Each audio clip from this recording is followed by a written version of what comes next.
Dog Films presents Paid to Dream with Charles Dennis. Good morning. It's Sunday morning. I'm never up Sunday morning doing this, but it's the only time I have, or the only time he has, my very special guest, Sean McNamara. And there you are in the deep South, or not so deep. I'm in Atlanta, Georgia. Atlanta, Georgia. I'm doing two from Atlanta this week. I'm doing Ross Benjamin later in the week as well. So there you go. Fantastic. So let me tell you about this man. He came into my life, I think it was 1989, 1990. I had just done my play Going On at the Edinburgh Fringe Festival and then came back to LA to do a new production. And this man stepped in to produce it. I'd never met him before. I stared up at this guy who looked like he'd come out of The Quiet Man or something, and we've been stuck with each other ever since. Absolutely. I remember meeting you. You're the only author I knew at that time, and you had all these books you had written, and I was so impressed, going, how would I ever know somebody that had that many books written? So I don't know if you remember at that time. I remember vividly because years later I went to your office in Culver City and you proudly showed me that you had a bunch of the equivalent of the books, all your films lined up as you had seen mine. You know, I have 15 novels now altogether. Wow, that's amazing. I didn't know I knew that many words. You're just a great storyteller. Yeah, well, thank you, and you are too. So when we made Going On, yeah, I think we should have. O'Brien down on the Melrose Theater. We had that. They did the poster. You had, who drew it? It was Al Hirschfeld. Al Hirschfeld. Yes, I still have that poster up on my wall, and I have it here in my in the other room, which you will see great. Once. So, yeah, it's a lot of memories. When we did that same year, I think you had your first feature, Hollywood Chaos. Hollywood Chaos, that's right. And it's just been that way for the whole 40 years. Yeah, but I mean, the stuff that, let's deal with that dead on. You are probably, you're like the last guy who makes movies that you can take your whole family to see. You know, I'm a member of BAFTA, and I had to watch the movies this year, and they're so depressing. They're what I call no-hope movies. Why did you make this movie? Why did someone give you money to make these movies? I have no idea. I had more of an uptake. I saw films like Marty Supreme and stuff, and I go, I love the Marvel-type movies, from the point of view of technologically how far they've come, but it's hard to, back a raccoon for 2.5 hours being your lead character. So it's fun when you actually get humans that are stars of the movie carrying it. And I was like joyful, going, all right, this is an intense story, but it's humans are carrying it. And I had a big smile on my face. And it's just nice when you watch movies that are like intense, but with great actors doing it. Yeah. Well, that's what I fell in love with as a child at the movies, were those people up there on the screen and how they interacted and the stories that they were in, not these CGI generated, blow them up, chaotic. I despair. But then movies like yours come out and I go, there's someone making this. And my friend Brent Huff does the same kind of films as well, with sports backgrounds or inspirational stuff with kids, and I just don't know. I don't know what the problem is. Why people don't step back and go, "Hey, what legacy are we leaving?" I think, for the kids. Somewhere along the lines, people stopped calling films film and called them content, and it was like something to fill. The studio has to fill up this much content as opposed to art. And films, I take a very strong feeling that we make art. And it's from somebody's point of view, and it's important that we see it as that. When you see a film, like even if it's Apocalypse Now from Francis Ford Coppola, it was a point of view of what the world was back during the Vietnam War. People had a strong point of view of what art is. Even then, 20 years later, Titanic, That's this a fictional story about these two lovers on this boat that we all knew about, but we didn't know their story. So to me, I just go, we got to remember that we're making art or theater. It's the same thing, just telling great stories in a way. And that does scare me about like the streamers, because they try to as quickly as possible get it into your home, which is great that you can watch it at home, but there's nothing like the experience of going to the theater and sitting. The only thing you have in common with these 200 people that you're there is that you decide to see that movie on that day. And I'm always like, wow. And then you have that experience of community, much like theater, but in the movies. And I feel that's going away. They fill it up with those Marvel type big movies that'll have a battle scene going on for 20 minutes where I kind of fall asleep until I go, who won? So. Thank God. Thank God there's someone else besides me. I have tons found myself in movies and there's somebody with me who wants to stay. And thank God I fall asleep. Yeah. And I wake up when it's over and I go, oh, good, fine. That was a good, I don't want to name names or something, but these films like that I can't bear it. I love telling stories. Did you get a chance to see recently I had Bow, Artist at War come out. Yes. So, Emil Hirsch was wonderful. Emil Hirsch is amazing. And again, these are true stories. If you'd seen Schindler's List, it was about the characters who got married in the Plaszow concentration camp. And when you heard their story, you're just like, oh man, this has to be told. So we found a way to tell it. And it was during how did that story come to you? Well, it came to me. Somebody sent it to me. They knew that I like to do, I would call my movies affirming, faith adjacent. So, and I go, I don't care what faith it is. It's just telling good stories. And this was an incredible Jewish story. And I read it, and then I had seen Schindler's List. And I was, my goodness, this is just as good, if not better, this story. And, so we went to Poland and Romania to start getting locations. And while we were in Poland and getting, our financing together, the pandemic hit. And I remember my family calling and saying, you got to get back to the States. It's going to be this long thing. And I'd already taken some establishing shots in Krakow and all of that. But I got back, and it took 2 or 3 more years for everything to settle down and raise the rest of the money. And then we shot it and we pulled it together. And it was a challenge to raise the money for it, but we did do it. And then thankfully Paramount and Showbiz Direct, who had put out Reagan for me, they came forward to put it out theatrically. So it got to its audience. And now it's on streaming and on Apple and Amazon and all of that. Let's zip backwards to Burbank and your childhood. You grew up in Burbank. I did. I was the baby of 6 kids. I had a principal teacher, a principal father, and a mother who was a teacher. I was the paper boy for the Herald Examiner, and one of my where I threw the paper was at Walt Disney Studios down on Buena Vista. And that's where I grew up. Went to St. Finbar's and lived 11 houses away from my school. But yeah, I loved it. Yeah, I lived on the same street as my school in elementary school when I was a little boy. It's amazing that the whole idea of walking to school, which you did, I'm sure. And again, that's a whole other thing that changed.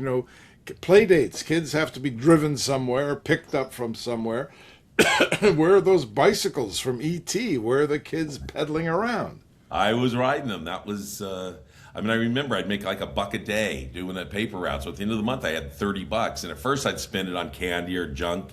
Then I started remembering, if I saved it for like 3 months, I could buy my own new bike. And I did that. And all of a sudden, wow, doing this 1 hour a day allowed me to get my own bike that I paid. And then I kept doing it, got a job at a nursery and bought my first car when I was like 18. Wow. And it was at a time when you could just like say, if I do this, I can get that. So it was definitely. And also Burbank made sense. There was this big mountain over there, and it was actually Forest Lawn Cemetery, but they had a big white mortuary, and I thought that was the White House. I thought that was the end of the world. And so one day I climbed up to the end of the world and I looked over and I saw these letters, and this whole city sprawled out, and it was like wood holly, and that's basically was Hollywood from the back. And I looked over and I went, there's this whole other world out there. So that was like, and I used to just climb to the Hollywood sign every Thanksgiving, just for a hike with my family and my friends. So wow. How did you get into film? That's a good question. Okay, so no contacts whatsoever, but I loved it. Despite being in Warner Brothers land. Yeah, but And Disney. Nobody I knew. The closest I had was Mr. Chandler lived 4 houses down from me, and he did makeup effects. He won the Oscar for Planet of the Apes. And it was so funny when I saw that movie Argo, and I went, oh my gosh, that's my neighbor who did all that stuff to help the people be rescued. So that was an amazing thing. But my dad, when I was 12 years old, we had a family trip to Ireland, and he bought me a camera. Again, no thoughts of the business, but it was a Super 8 camera, and I'd go around and shoot little movies with my friends. I didn't know what I was doing. I didn't know editing. I'd go do my close-up, and I'd run and do a wide shot, and I'd run and do their close-up, and no concept. I just made a film that way, one shot at a time going forward. And that started it. And then I got into high school, and I started doing plays, musicals, loved it, and wound up doing being Burger and Hare or Jesus and Godspell. And just, I love the expression of being with a lot of students. But what I did find is I wasn't entirely comfortable. Other actors would say, oh, I just love being up here and performing and being on the wood of the theater. And I always said, man, I'm always kind of nervous up here, but I like looking off into the sides where I saw them pushing up the lights, and the lights would fade on, or the band would cue and everything would go. There was something magical about seeing what was going on around me.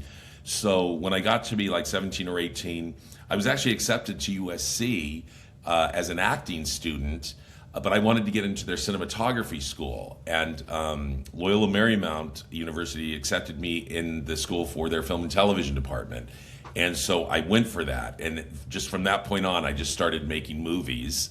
And I went there for a couple of years, and I transferred to Santa Clara University, did more theater, but again, television up there.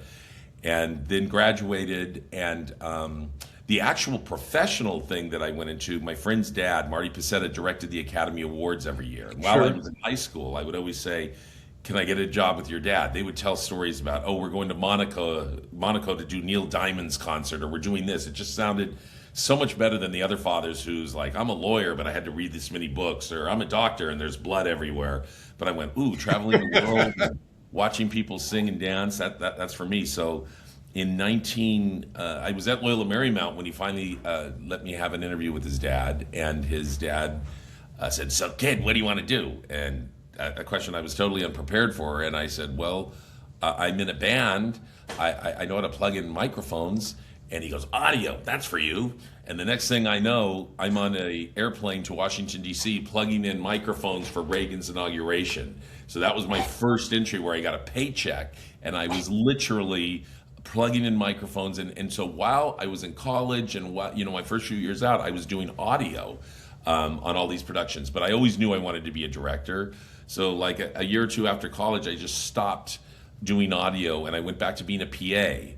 And I would, pour coffee for people, get their car washed, get it filled up. And I loved it because I was working in Hollywood. It didn't matter, but I always let people know. But if, you need a director, I'm a director. And then one day that paid off. Somebody said, my brother's got a welding school in Hartford, Connecticut. Can you just take a slide, put Hartford Modern School of Welding? I'll give you $500 to do it. And I go, okay, can I use these sets that you have, on the weekend? And it was a small company doing sitcoms, and they said, yeah. And I go, can I use these cameras over here, these film cameras? And they said, sure. So I got all my friends together, and including our mutual friend, Brendan O'Brien, and we wrote these little 6 commercials, and I turned them in, and they were like flash dance. There were all these beautiful girls welding and driving Porsches, and they would go, Hartford Modern School of Welding, go for it. And their jaws. Can these be seen anywhere? Is it on YouTube? Oh, they were full on real commercials, like I would have seen at the time. And I sent it to the owner of the company's brother, who was the owner, and he sent me a big trophy from Hartford Modern School of Welding, a big welded trophy.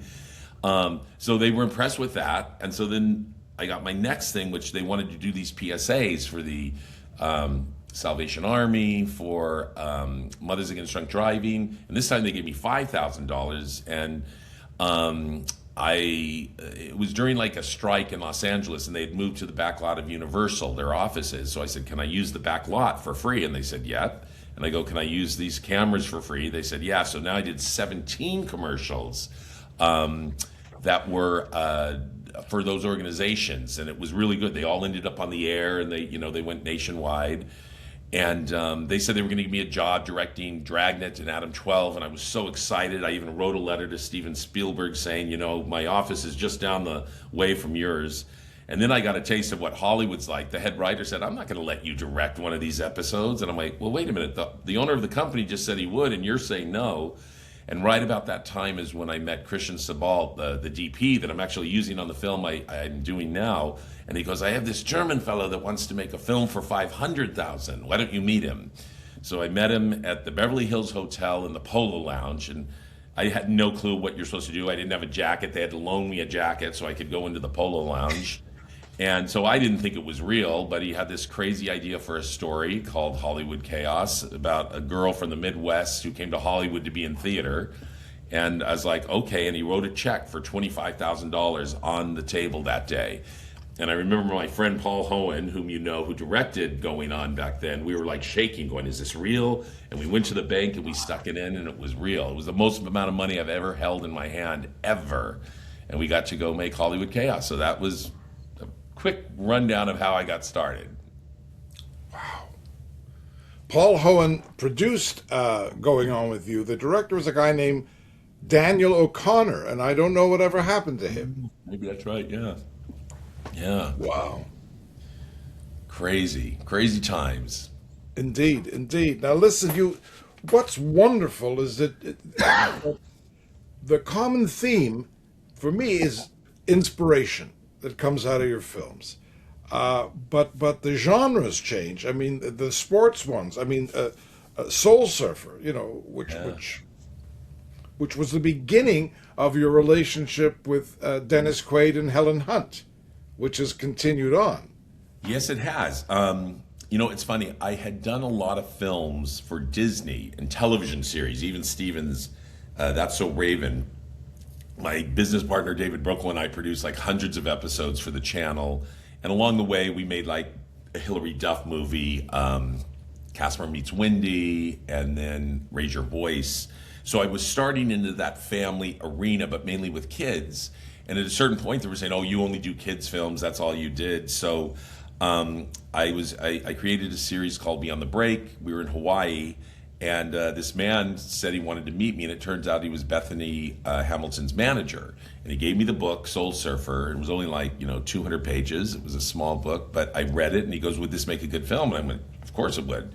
Because at that point, I said, everything would make a great film if you have the money to make it. So please tell the people the story, because it's an amazing story. Yeah. So he gave me the book. I read it, and told him definitely we could do this. So we went around and we raised some money to get a script written, and it was okay that we had an investor that did some television shows down in Florida, but it was good enough to get us to Paramount Nickelodeon. And at this point, it was going to be a movie for television, for Nickelodeon movie. And so we had it kind of all getting ready and set up. And then the 2008 bubble burst.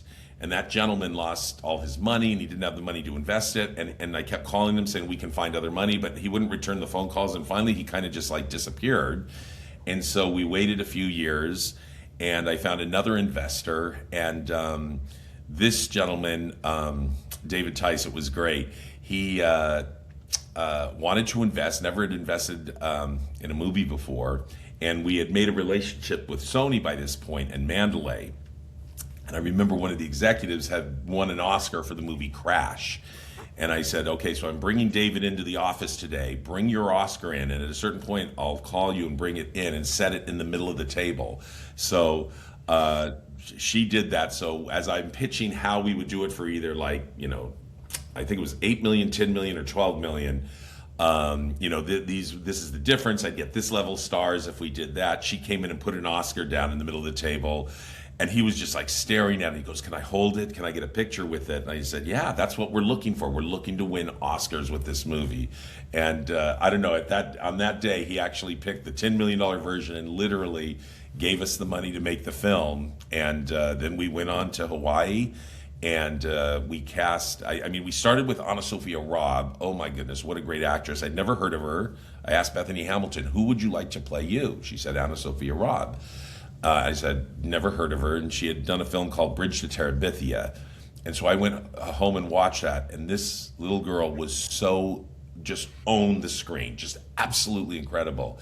And she had done Escape to Witch Mountain with The Rock, and she was a great little actress. So she was 15 years old, and I met her in Beverly Hills, and she came to me with like 40 pages of notes on the 90-page script. Wow. And I was like, "Oh my God, I've never met a 15-year-old like you," but they were great notes. I listened to them, I did them. And then the next thing I had heard, our stuntman would give surfing lessons to Helen Hunt. And so I said, "Would you?" What he said is she was going to direct her own movie called like Surf Mom. And I said, "Well, why don't you slip her this script and say she could watch how to do a surf movie from me?" And he did it. He actually slipped her the script. And the next thing I know is first was a letter from her, and then a call from her saying she'd like to talk about doing it. So we got her. And then by that time, we actually moved to Hawaii because now we were doing a revision of the script. Because, of course, you have to go to Hawaii to write the movie that takes place in Hawaii. At least that was my understanding of how it was done. And when we were there, we were looking for the father, and that's when we got Dennis Quaid. He had just had a couple of kids over at Cedars-Sinai, and it went wrong, and then they were given the wrong medication. And he said he was like praying for like a miracle, and this script landed in his lap, and he read it, and he goes, I will do it. So that was the big thing. And then there was, I don't know if you remember the movie Precious, and they had a big music star in it. I went to our casting director, Joey Paul, and I said, "Find me like some sort of a music star presence." And so she comes to me and she goes, "There's this girl that was on Idol called Carrie Underwood." And again, because I'm a clueless guy, I have no clue who she is. But I go, "She seems fine, that's fine." So they did a press release. We did press releases with everyone to get excitement and to hopefully raise more money. But when Carrie Underwood joined the cast, it was like exploded, like a front page of Variety and all of that stuff. And I'm like, wow, that's amazing what somebody like a music star can do for your movie. And just somehow we put it together. We shot it on the North Shore of Oahu and in Kauai, where the actual thing happened. And, now, the actual thing being Bethany lost her arm. Lost her arm by a shark attack. And the fun was that we finished the film. We did it, shot it in about 35, 40 days. And I was so proud. So I was showing it to Bethany and her family at Sony. And she sat on the floor. She was like a kid. She was like 17, 18 years old. And her mom and dad are sitting in the back of the theater. And they're crying afterwards, saying, "This is a 10. This is a great movie." And she turns around, she looks, and she said, It's more like a 7 out of 10. I think we can do better on the surfing. I think we should go to Tahiti to do the surf stuff. So I'm like going, "Oh, wait a minute. Is this girl just trying to get a free free surf trip?" But I went to my investor and I said, "Can I have another $100,000 it was going to cost to go over and film some surf sequences?" And you know what? She was right. Every wave you see in Soul Surfer was shot in Tahiti. And those gorgeous, beautiful waves, those barrels and all that stuff. We went over there, we put film canisters in our backpacks, and 5 of us carried the film onto the plane because they had to check it and make sure it was all safe. And we shot, there's a surf break called Chopu there that have those massive, gorgeous waves. And she got, pulled in on a jet ski and surfed it herself because she was her own double. Even though she's like almost 6 feet and Anna Sophia's like 5'2", when you saw them, you never saw them together in the same frame. It looked like the same person. And she surfed those waves, and we cut those waves into it, and we made that film. And then it came out. Oh, it's visually so stunning. It was very beautiful. It was very cinematic, I thought. John Leonetti was our director of photography on that, and it was a good film. And it was interesting when it came to the studio or doing what they were calling like a faith-based film. there's only like 8 mentions of God or Jesus in the closing credits. And I said, Footloose has over 120 mentions of the Bible or stuff like that. I have 8, and yet mine's the faith-based movie. And I was just trying to make a movie for the masses, and it was fun trying to get it just right, because he goes, you can go over a faith community and miss if you say the wrong thing or hit the wrong thing. And I go, I think I can do both. I think I can get the faith-based community and the general community, and especially the surf community at large. And somehow we were able to pull it off. All those years ago when you plugged the microphone in for President Reagan, did you meet him? No, I did not meet him there. I just got within 10 feet of him because I plugged in his microphone, so I was right under the podium at one of the galas where he was, after the inauguration, he goes to like 8 hotels and talks to the people and then does a dance with Nancy, and I was at one of those, so at that one I got very close to him, but I did not meet him, no. But years later, you made Reagan with Dennis Quaid. That's right, years later. And I put that scene in at the gala because I put somebody in there that was supposed to be me because of that. That's why that scene was there, where he's dancing with her. Because I do remember how romantic it was and how beautiful it was. And I was 18 back then. Like, I had no political thoughts or ambitions. It was just, he's the president of our country right now. That was kind of it. And it was amazing to do that movie because it took some talking of Dennis into that, and because he'd already played Clinton in a HBO movie, and but Reagan was his favorite president, and he was worried that he would mess it up or it would be a caricature. And I said, let's just study it. I sent him the speeches, and it was funny because in the script, the speeches, we only had pieces of his famous speeches about this long. Dennis would learn the whole thing. It was incredible. He would literally learn all of Reagan's speeches.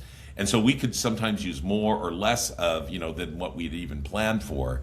And that was an interesting road because they had, before they involved me, John Avildsen was supposed to direct the movie, the director of Rocky.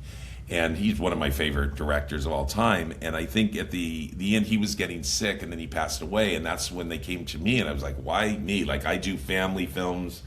And for some reason, they just liked the way I did movies. And I got the job and called up Dennis and talked him into at least reading the script, and he liked it but wasn't sure he wanted to play it. So that's when I start wooing people. I said, why don't we go up to the Reagan Library? So we took his family and they got to get on Air Force One and go through everything, and then a week later it was like, why don't we go up to the Reagan Ranch? So at that time, and still is, you can go take a tour of the Reagan Ranch, and it's very plain. His clothes are still hanging in the closet. Very humble ranch. I mean, it's on like a few hundred acres, but the house itself is a tiny little ranch in the just a little north of the Santa Barbara Mountains. And I think all these things like brought him closer. And once he said yes, within 6 months we were in production. But we did get hit by the pandemic. That was the one we were ready to go. We raised the money, and then the pandemic hit. So we were one of the first films back. I think we started shooting. September of 2020, and it was a challenging shoot. We all had to wear the mask. We all had to be 6 feet away, and it was all of the. I remember our production meeting where we were in a ballroom and we had like 50 tables and one person per table, as opposed to a small let's get it all together in the production meeting. And so we did our production meeting, and we shot it in Oklahoma. We shot in Oklahoma in a little town called Guthrie because it picks him up from when he's a little boy and takes him to when he's governor of California and then into retirement and then the presidency. So it was Guthrie, Oklahoma, and the Reagan Ranch and the Reagan Library. That's where we shot that movie. And I had done a film, I think in 2007 with Penelope Ann Miller, and I just always liked her. She was just cool, and I thought, what about her for Nancy?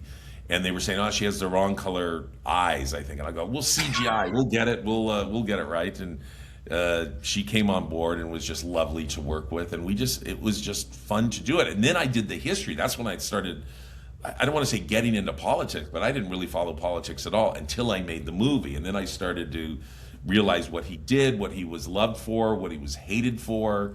I remember there was controversies in the 1980s, but nothing to the effect of how our world has grown into today. And it was very interesting making that film. And I found, like, even raising the money for the movie, everybody who loved Reagan would throw money at us to make this movie. They were saying, please make a good Reagan movie. And that's how we raised, I think it ended up being $25 million to make that movie. And I just tried to tell like a slice of life story, little bits and pieces from his history, from being a kid, going to church with his mom, to going to college, being a young senator, and then the governor, and then he retired. Like, he was retired for 5 years. That's what I find most intriguing. And like, when he was in his 60s, finally said, I'm going to take a run at the White House, and he lost. And you would think, okay, for sure you're done now. And then he did it again, and then he won, and he won for 2 terms. So it was like, I found that to be very interesting. And I grew up during the Cold War, during the 80s, when you were afraid that, oh my gosh, we may get eliminated by the Russians. And that's when you start learning. But now here's what's really interesting. When we test screened the movie, we found people like under 40 had no idea what the Cold War was, what it meant, what was happening. So that's why I had to do those montages at the beginning. Those weren't in the original script, to educate our audience that there was this time after World War II where there were high tensions between America and Russia. So I had to put those elements in. And the most intriguing thing about this, I actually have to say, was that it was done from the point of view of a Russian spy. I mean, who tells a Reagan story from the point of view of a Russian spy? And that's how we got John Voight in there, and he read it and loved it. So got him on the movie, and he, worked on his Russian accent, and he's just just an understated good actor. Yeah. And I remember he flies into Guthrie, Oklahoma, right out of Oklahoma City, and we all get COVID. Like, I think I was the first one to find out. And I remember everybody started walking away from me. We're not going to shoot tomorrow because you have COVID. And then it was boom, boom, boom. Found out 25 of us had COVID. One person must have walked on the set one night, and we all got it. And that's when he arrived. So he had nothing to do for 2 weeks, but we couldn't see each other. I had nothing to do for 2 weeks, so I just stayed in my condominium on Main Street and watched Netflix. And food was brought to me. It was just such a crazy time, but we got through that and then continued to finish the movie. Then we flew to Los Angeles, and we went up and shot at the Reagan Ranch. And it was like a magical adventure, but a very strange way to make a movie during COVID. I'm glad that's behind us.